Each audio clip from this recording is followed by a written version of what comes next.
Hello, I'm Dr. Sundari Mase, Sonoma County's health officer, and I'm here to share the latest updates on coronavirus in Sonoma County with you.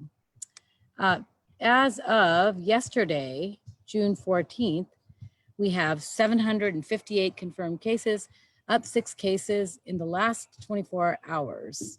We had 30 cases on Saturday and 6 cases yesterday.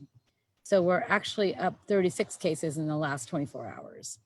332 are active, 422 have recovered. We have 4 deaths that we have reported all along. And now we've completed about 35,000 tests. I'd like to today clarify the latest health order amendment.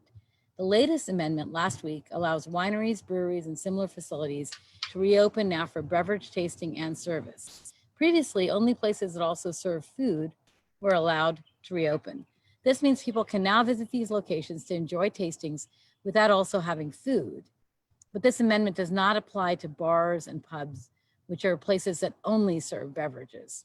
Of course, all establishments allowed to reopen must still comply with all of our social distancing, facial covering, and hygiene requirements, as well as other local and state orders and guidance specific to the food and beverage industry.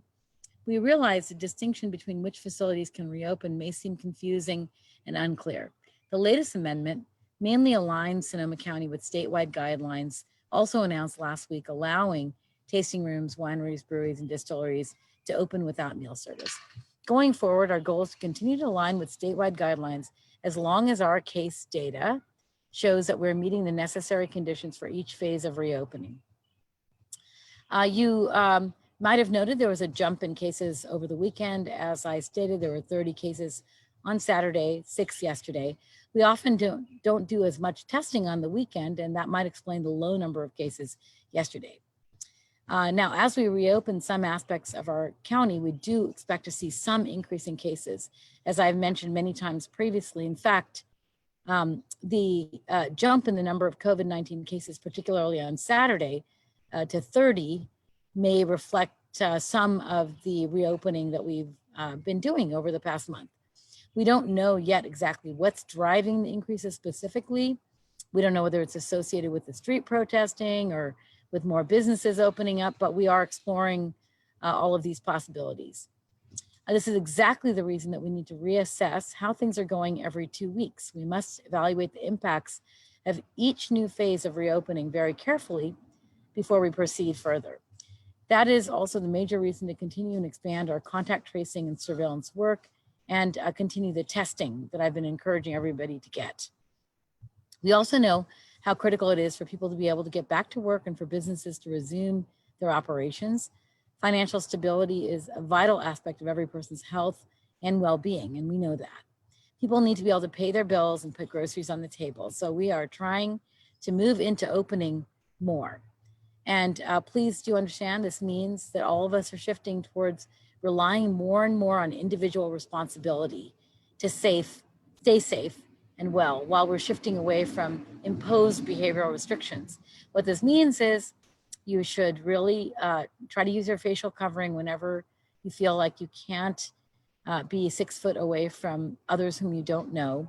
Do abide by the social or physical distancing recommendations, and make sure that you are practicing all of the general hygiene measures that we've discussed.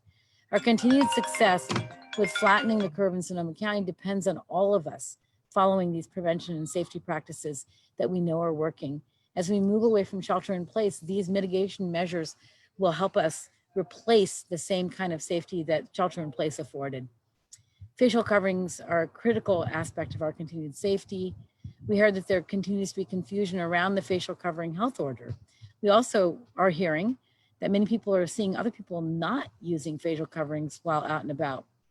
Facial coverings are still required anywhere indoors, except at your home, and anytime you're outside but not able to maintain a distance of at least 6 feet from other people.